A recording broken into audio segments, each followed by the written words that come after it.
Alright, well, the time has finally come to turbo a Chevy S10 with a 2.2 liter. But this isn't the S10 that we're going to be turboing. No, in fact, this is the Chevy S10 that we are going to be turboing. Now, I know what you're thinking. Oliver, this is a Chevy Corvair. And you are correct. However, mechanically speaking, it is a 1996 Chevy S10. I just put a Corvair body on it because why not? Because I could. Don't believe me? Come over here. What did I tell you? It's hard to see, but this is everything. This is all S10. We got the firewall. Even the wheel wells are part of the S10. Now, there's a few modifications I've made. It looks really bad. But I did install a smaller 7-inch brake booster that Jags gave me. And they also gave me this dual master brake cylinder. That was for a sponsorship video. And I wanted this because I was fearful that the turbo might not fit with the original brake booster. And that's basically it. Ignore that. This is going to be getting changed, hopefully today, because we're going to be turboing this. Alright, so there's a few things I gotta say. However, you don't have to listen to me. If you don't care what I'm about to say, which I highly recommend you should listen because I'm going to explain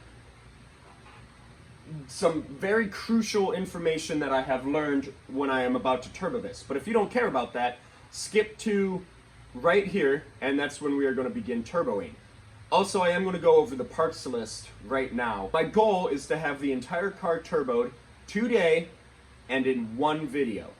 So it's probably going to be a long one. But if you don't care about all this important information, skip ahead to where we're going to start turboing it. Okay, so there's a few things that I've learned just throughout internet, stuff like that, and take this with a grain of salt. I've never turboed anything before, and this is all new to me. I have done about like a year worth of research into this just because when I was originally going to turbo this when it was an S10, when it was gold, a gold pickup truck, I said that I wanted to wait until after the body swap to make sure all of my clearance was figured out, right? I don't want to turbo up here and have to cut a hole in the hood.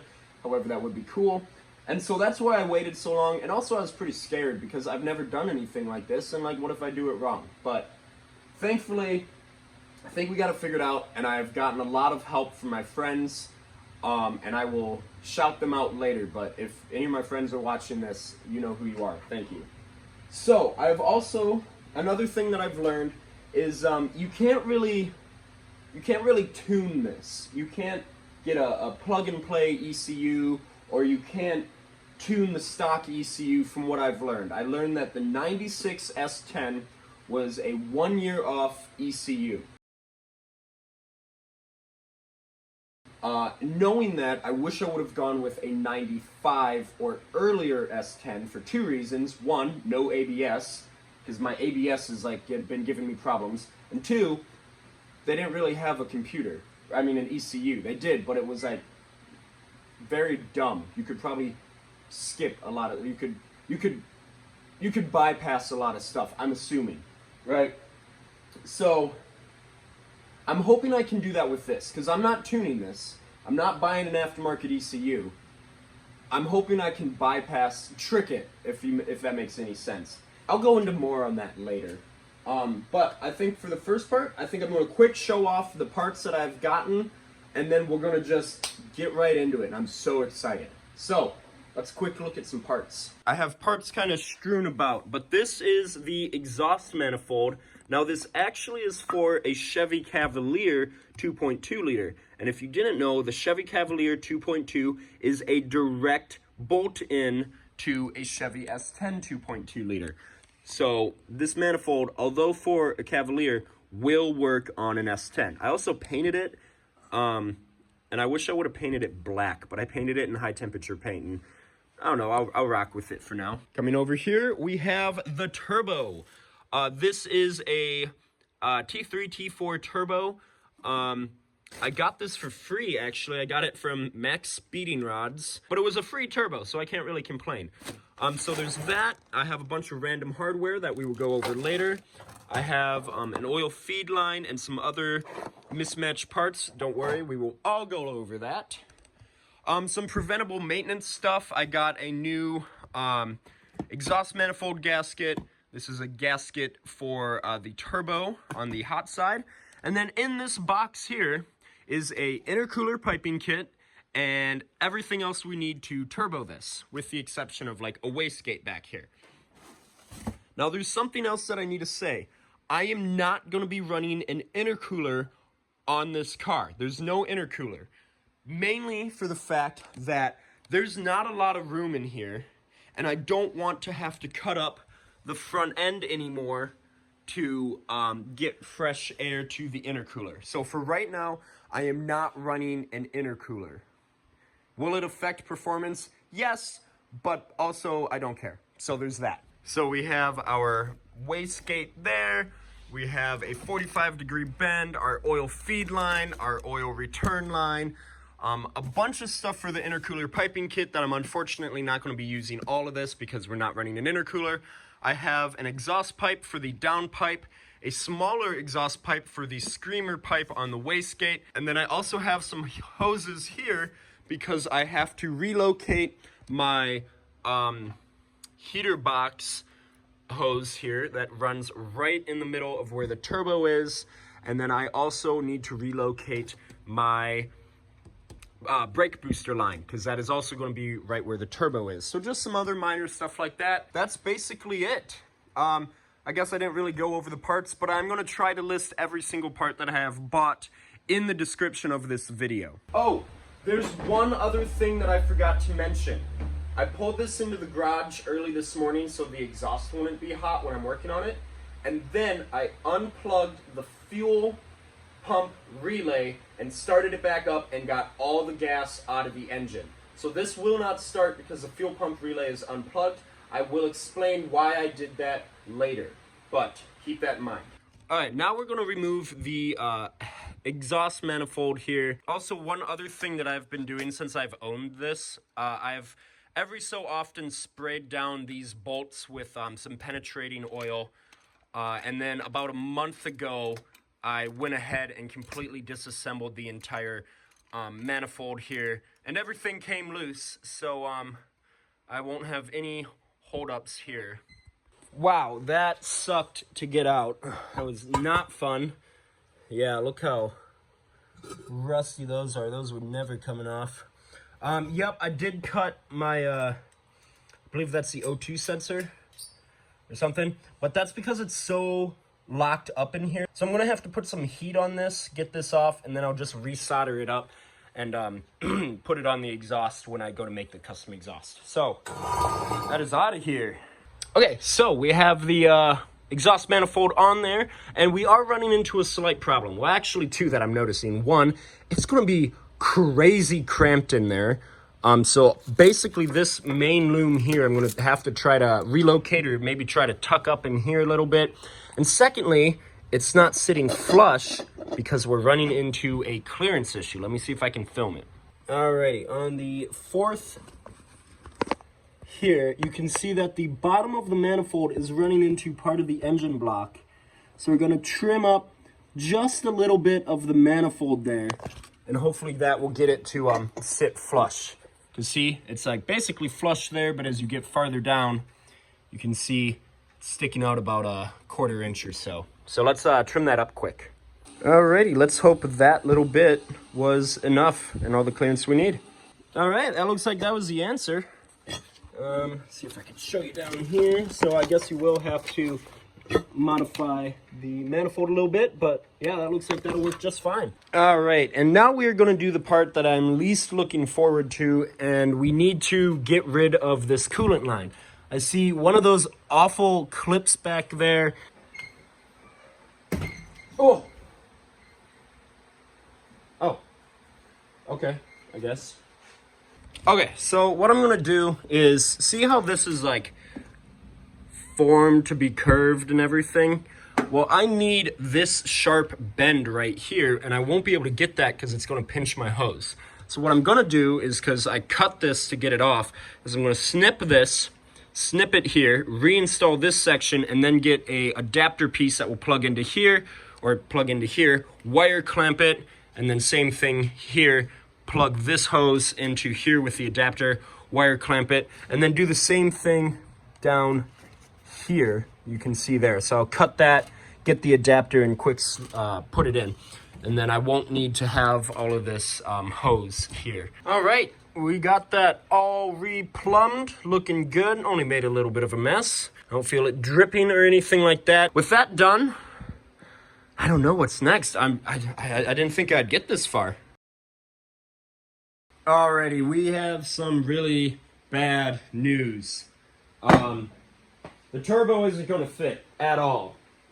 So, get the turbo here. I go to try to put it here. I run into the steering wheel column, steering wheel shaft. Nothing I can do there, right? Okay, hey, that's fine. I predicted something like that might happen. 45-degree bend. They also make 90-degree bends. However, they are $900. I'm not kidding. $900 for a 90-degree bend. This was like 30, right?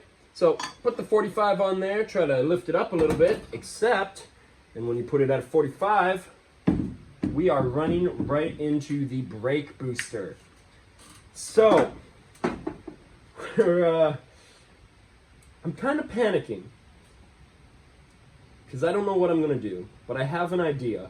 But it is such a crazy risk. What I'm going to do is I'm going to take a 45-degree bend and cut it right there in the middle.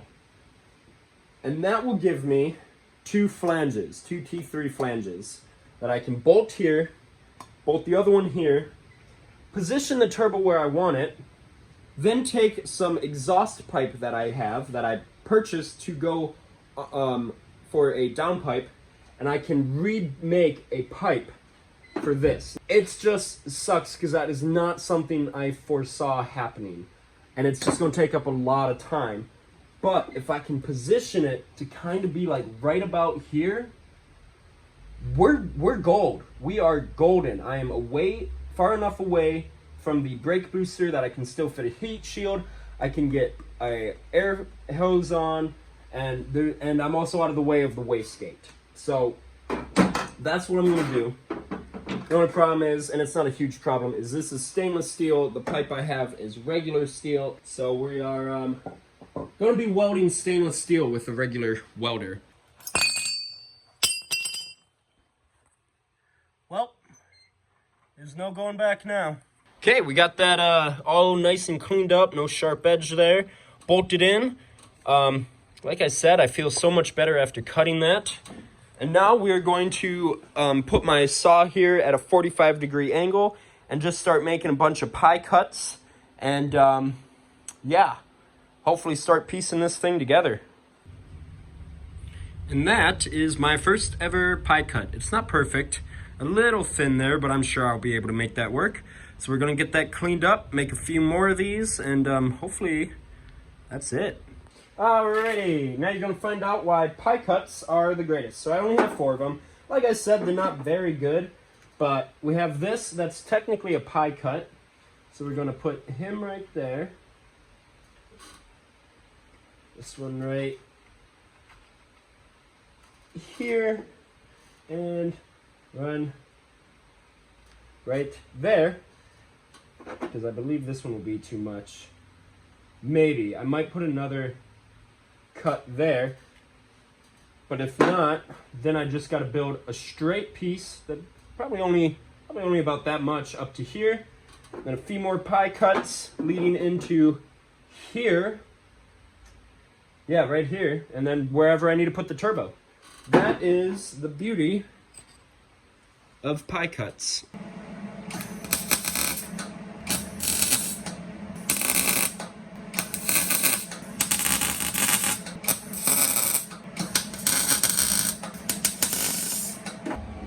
Alrighty, don't judge me, but we are doing good. Everything's still tacked in.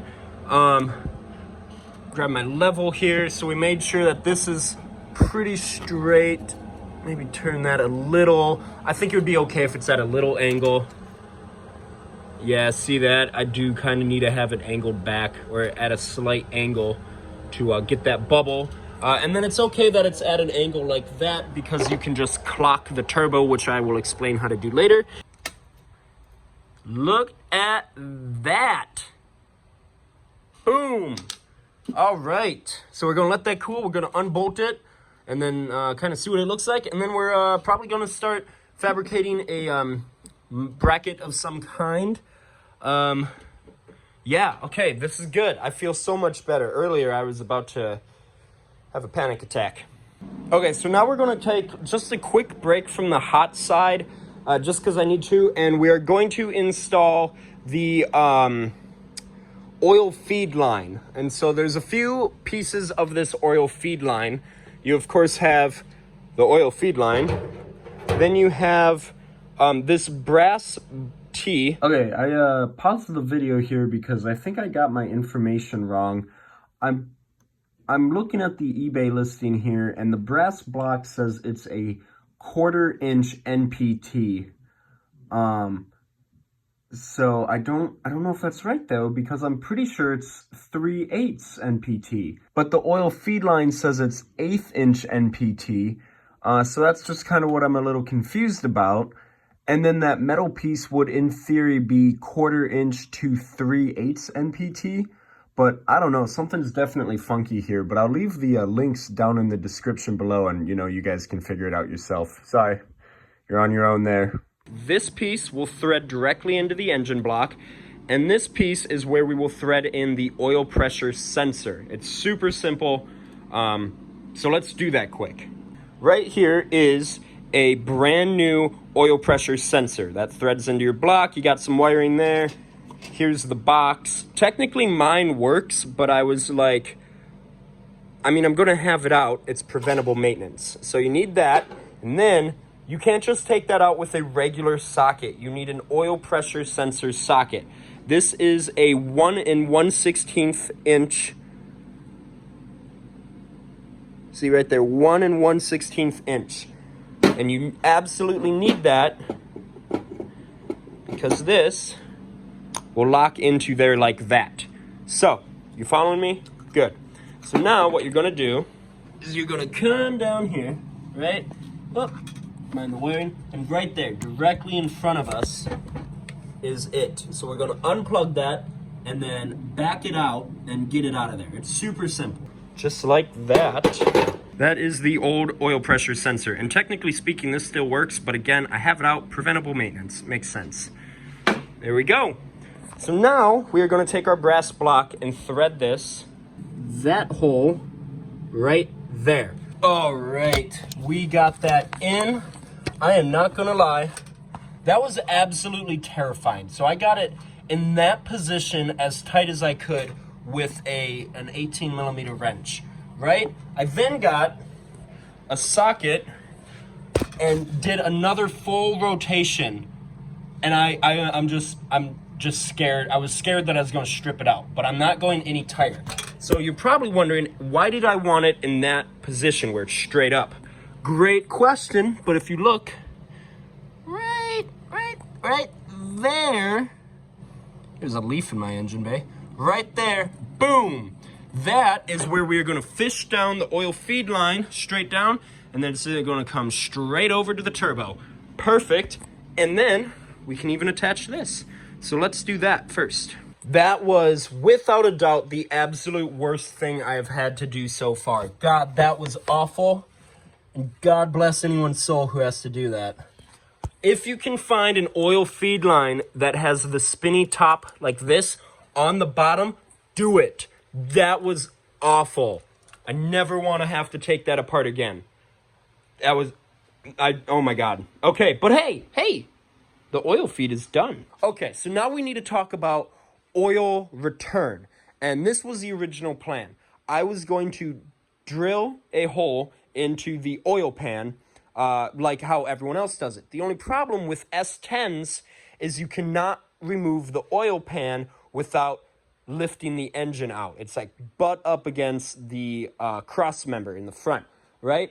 What you can do though is take out your motor mounts, like support the engine, right? You got your places to like jack the engine out. You can attach that, remove your motor mounts, and lift the engine up as high as it will go, and then you can kind of shimmy the oil pan out. Now, the reason you want to get the oil pan out and not just drill a hole is because then you'll have oil shavings in your oil pan. You don't want that. And there's like a trick where you can take a bit, you can take a drill bit and coat it in grease. It's supposed to keep the metal shavings like stuck in the grease, but that's a risk I'm not willing to take. So I was talking to 802 Garage, Aaron is his name, and really want to thank him because this project would not happen without him. So Aaron at 802 Garage, you're the best. Where was I going with this? Oh yeah, he said on his car, he made a $500 turbo car, and what he did is made the oil return. He took his oil dipstick, drilled a hole into it, and that's where he put his oil return. The only problem with his, though, is he wasn't able to use the dipstick.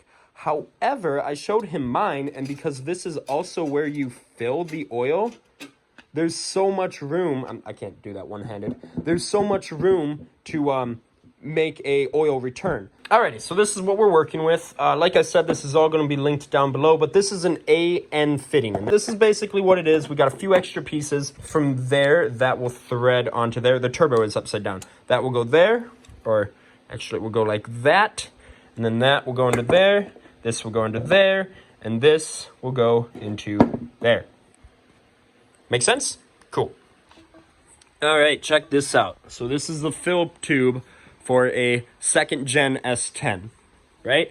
This is the fill tube for what is considered to be a third gen S10, even though a lot of people still consider it a second gen. Look at the way that curves. I got this off my dad's truck. Don't tell him. And it needs a little work, but that basically press fits into there, and then it completely curves out of the way.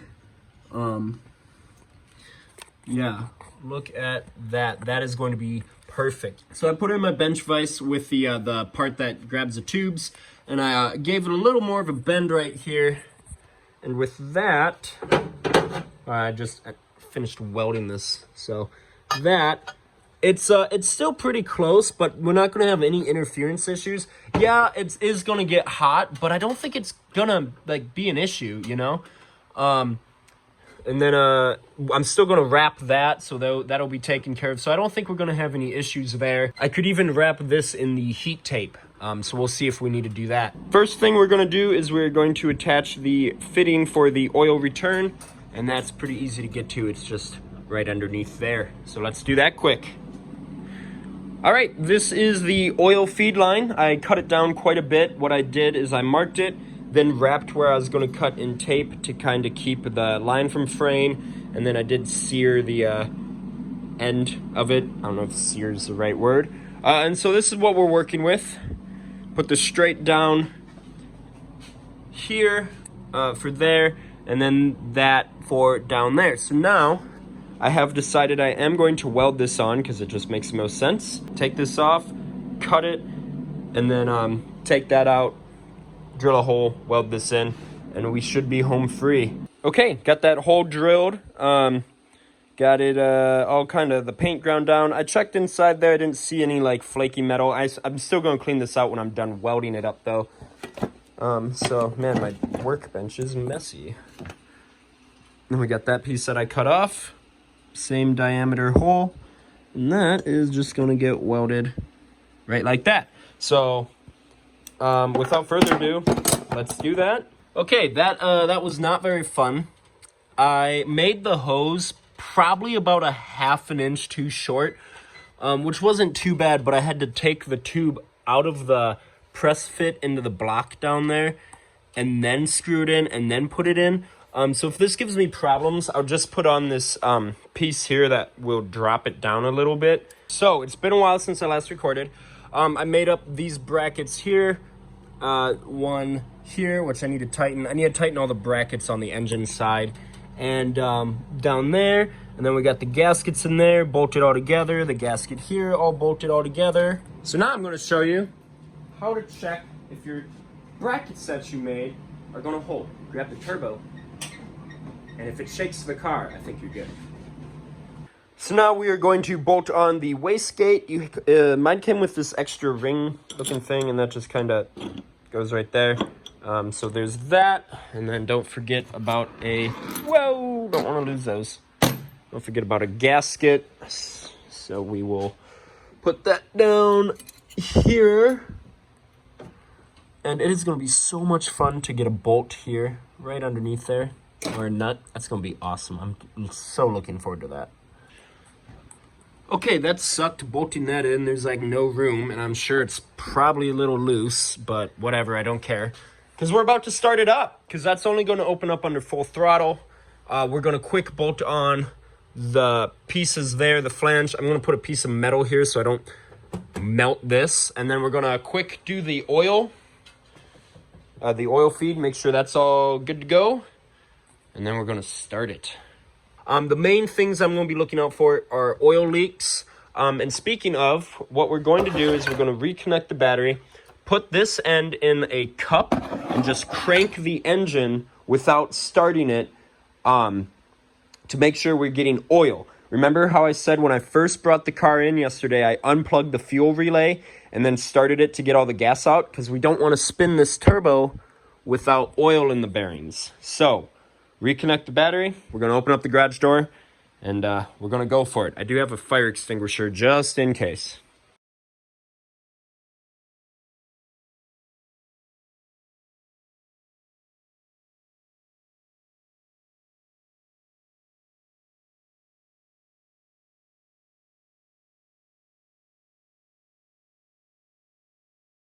Okay, so now we're going to quick connect the oil feed adapter. However, I don't like that hole is super small, so I am going to drill that out to about a 16th or 1/8 inch. So let's do that quick. Yeah, it's super small. I don't trust that.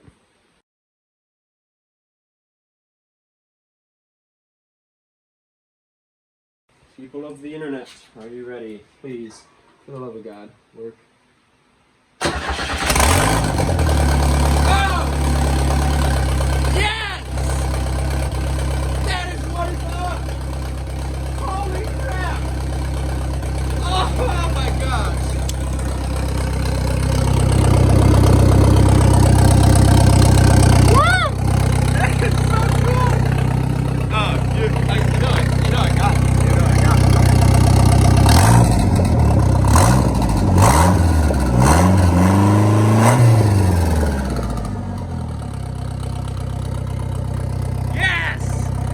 Oh my gosh, that is so exciting.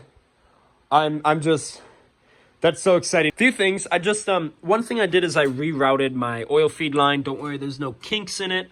But I don't like how high this sticks out, so I want to see if I can find maybe the aluminum piece here would have a bend in it, because I am going to have to cut a hole in my hood, and I'm going to make it look good, but I just prefer if this didn't stick out.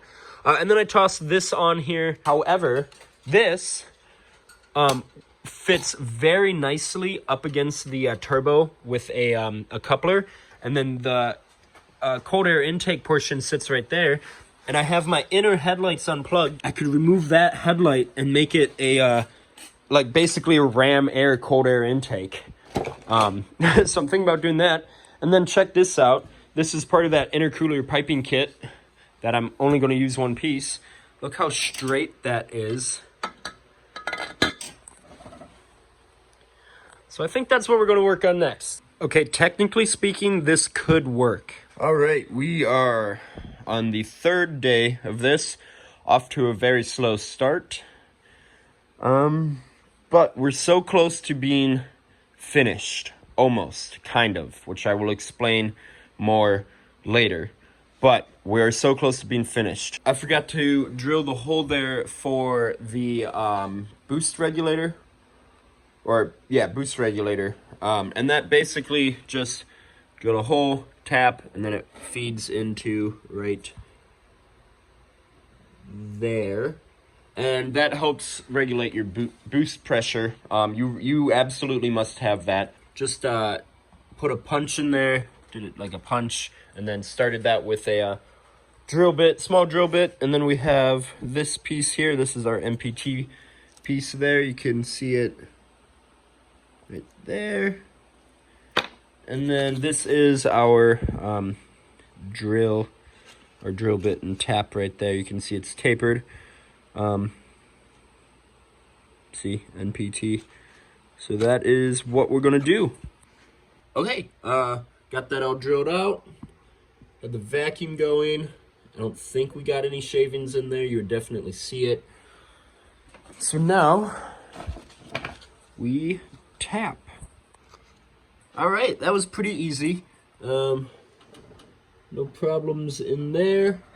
I am in the very, very near future going to get a different one of these that like maybe bends at a 90-degree angle, so it will line up with the one right there. Because without it, it's going to like just be kind of in the way of everything, and it just kind of sticks out. So I'd like to find one that has a 90-degree bend. Alrighty, so we got basically everything done. Got this pipe welded up. We put on a intake that needs a little bit of work because it just kind of wiggles a lot. We got this bolted up. This was kind of a challenge just because of how little room there is. And then I'm not done welding up the pipe for the screamer pipe yet. But you know, we're almost done. I'm just tightening up these bolts quick so they don't rattle loose. And then we still have to do a lot of heat tape wrap stuff. So we're just about done. I'm gonna start it up for the first time. My dad just helped me push it out of the garage. And then we're gonna see what happens. I'm not gonna take it for a test drive though, just because I don't want to do that without a boost gauge. But yeah, so I think let's see if it starts.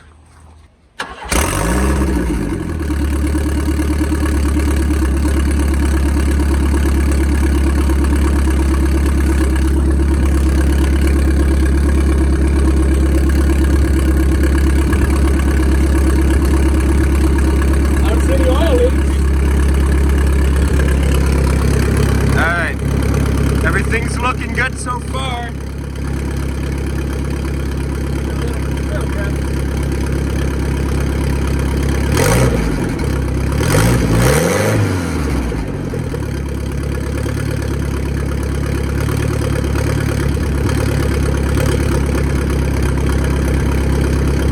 So, we're basically done. I'm calling it for this video because I've already started editing the footage and I have about 2.5 hours of footage to go through, which is a lot. And I still have to go through this clip that we're filming right now. But I'm calling it for this video. And I said at the beginning of this video that I wanted to have the car turboed in one video, which we have basically done. And I said that I wanted to have it done in one day. And it took 4. So, yeah. But we are basically done turboing this car, this Chevy S10. There is one thing that we need to do yet, and that is get a nylon hose or like a gasoline hose and connect the piece that we had to tap on the turbo and run that to the piece on the blow-off valve. That's just to help regulate boost pressure. And then in theory, the car is done. I'm still waiting on some parts. I have not test driven this yet. The only driving I've done is when I backed it outside and then brought it inside this morning. I had it outside for the past 2 days, so I had that over top of it. So, like I said, I know I said that I wanted to have this turboed on one video, but I have parts coming in the mail and I don't want to wait, and yeah. So the parts that I have coming is something called a banjo bolt, and that is to basically take my oil feed here and it will turn it on its side and it will lower it because I don't like how high that sticks up. You know, something's gonna hit that and mess it up. And then we are also waiting on the AFR gauge, which is air to fuel ratio, and the boost gauge. So that's what we're waiting on. And then yeah, so we're going to do that in the next video. And then we are also going to talk about tuning in the next video. Which, if tuning scares you like it does me, because I have no idea how to tune anything. I'm more of a carburetor guy. But basically, we're not going to tune this. And that is because I don't think we have to. And basically, 802 Garage, Aaron said that just don't drive this without a boost gauge. You can like drive it around your driveway like I've done, but he said stay out of boost. Don't risk it, because you could be making so much more boost than what you think you are, and just, you know, stuff like that. So just really be careful when it comes to that. And yeah, but other than that, this was a super easy project. Yeah, we ran into a few hiccups, like having to basically redesign the entire turbo up pipe to locate it here. And it does sit a little high, so unfortunately I am going to have to cut a hole in the hood. However, Chevy Corvair is much lower than the S10. The S10 cowl sat up to here. So there's a chance that if you're keeping your S10 and S10, you won't have to cut a hole in your hood. So, yeah. So with that being said, I'm going to wrap up this video, and hopefully my parts come in within the next few days, and we can get to turboing, finishing it off, because winter is coming, and I want to drive this before winter comes. So there's that. So I'd like to thank Aaron at 802 Garage, Aaron at Auto Check Aaron, Tim at Second Stage, Alex at, I think his YouTube is 81 Rona, the other Alex at AK Strem, and also Jordan, whose YouTube channel I forget off the top of my head, but I'll put it up on the screen. Sorry, Jordan. So they all just have some really cool builds. I highly recommend checking them out. With that being said, we're going to end the video. If you're interested in how I managed to put a Chevy Corvair on top of an S10 frame, you are more than welcome to check out a playlist somewhere on the screen, and check that out. And with that, we will see you in the next one.